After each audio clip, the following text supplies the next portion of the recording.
Tidak ada kemajuan sebuah negara dibuat karena membangun infrastruktur saja. Demikian pemaparan singkat yang terdapat dalam buku Currency Power karya Ben Cohen. Jangan dikira Tiongkok membangun infrastruktur jalanan di sisi timur mainland zaman Deng Xiaoping selama lebih dari 40 tahun. Juga Amerika membangun infrastruktur jalanan dalam program New Deal-nya di tahun 1933 hingga 1936. Roosevelt, FDR melanjutkan hingga lebih dari 20 tahun kemudian adalah solusi membangun ekonomi bangsa Tiongkok dan Amerika. Bukan begitu. Aslinya, kedua negara itu membangun human capitalnya dengan cepat. Yang dilihat sekali lagi bukan jalanan, jembatan yang dibangun, jangan dilihat bendanya, tetapi membangun human capitalnya dengan 100%. Bahan material membangun infrastruktur, mulai dari pembiayaan, tenaga kerja, desainer, semua tenaga lokal dari Tiongkok untuk Tiongkok, dari Amerika ya untuk Amerika, demi negaranya masing-masing. Setelah bendanya jadi, human capitalnya jadi skillful. Itulah kalimat di atas terucap, tidak ada kemajuan sebuah negara dibuat karena membangun infrastruktur saja. Kalau fisiknya dibangun oleh negara lain, desainnya dibangun oleh negara lain, uangnya oleh negara lain, teknologinya dari negara lain, materialnya dari negara lain, itu membangun apa? Disinilah kita harus memfokuskan di dalam membangun negara ini secara sesungguhnya. Pembelajaran rakyat Tiongkok tidak berhenti di situ,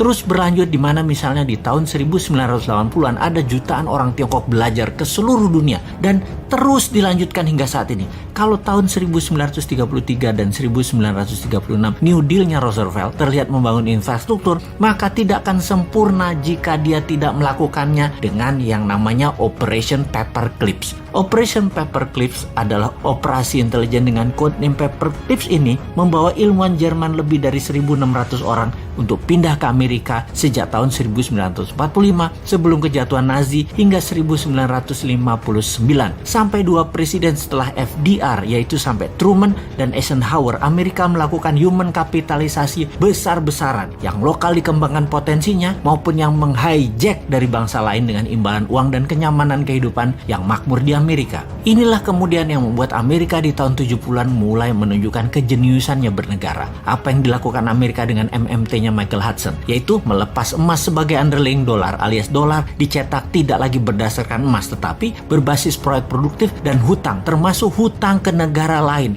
Melakukan strategi petrodolar, menguasai minyak, gas, energi dunia, membuat dolar sebagai senjata ekonomi dengan menguasai 60% transaksi dunia pada saat ini. Dan sampai saat ini penguasaan 60% world wealth atau kekayaan dunia melalui Wall Street dan kekuatan politik luar negerinya, Amerika lah rajanya. Tiongkok tak kalah strateginya. Ketika Anda bertemu dengan petinggi PKC Partai Komunis Cina, para elitnya, tidak ada yang tidak bisa berbahasa Inggris. Karena kebanyakan mereka adalah S1 atau S2-nya, bahkan S3-nya itu di luar negeri semua. Bernegara satu partai itu membuat abdi negaranya, pegawai negerinya harus berstandar scholar, orang makan sekolah semua. Ketika Xi Jinping 2013 menjadi presiden Tiongkok dan ketua PKC Partai Komunis Cina, mulailah langkah pembersihan dari korupsi. Puncaknya dilakukan, dia menghukum lebih dari 1 juta orang anggota partai yang korupsi, mulai dari yang terkejam menghukum mati pelaku dan mengucilkan keluarganya, sampai hukuman terendah bahwa tervonis korupsi dirinya dan keluarganya yang ada di kartu nama keluarga tidak boleh menggunakan fasilitas negara. Kemudian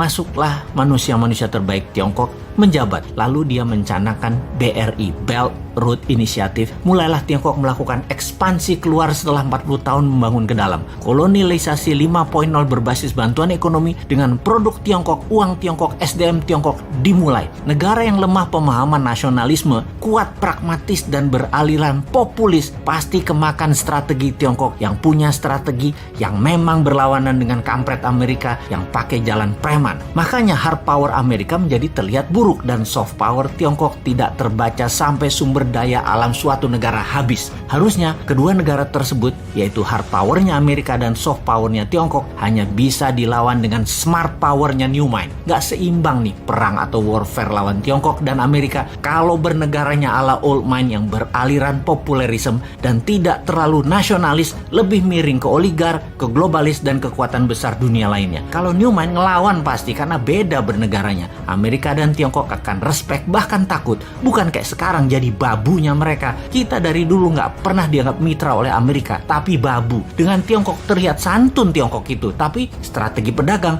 Kalau ada maunya mereka itu ngeri deh. Tiongkok kalau lihat peluang untuk kaya dan sukses, mereka jago dah di dalam menjilat dan bermanis-manis lambe kepada siapapun. Jadi yang ke depan kita harus lakukan adalah benar. Human capital kita perkaya ilmu sainsnya dengan mengirim pembelajar 10 juta orang ke luar negeri dalam 5 tahun ke depan. Lalu bubarkan semua aturan yang ada dalam birokrasi serta perizinan untuk usaha. Tidak ada izin apapun untuk berusaha kecuali berdagang dan berbisnis barang berbahaya dan strategis seperti dunia aviasi, kesehatan, dan jasa keuangan, lalu produksi senjata, serta mineral langka juga berharga. Itu yang baru ada izinnya. Yang lainnya bebas.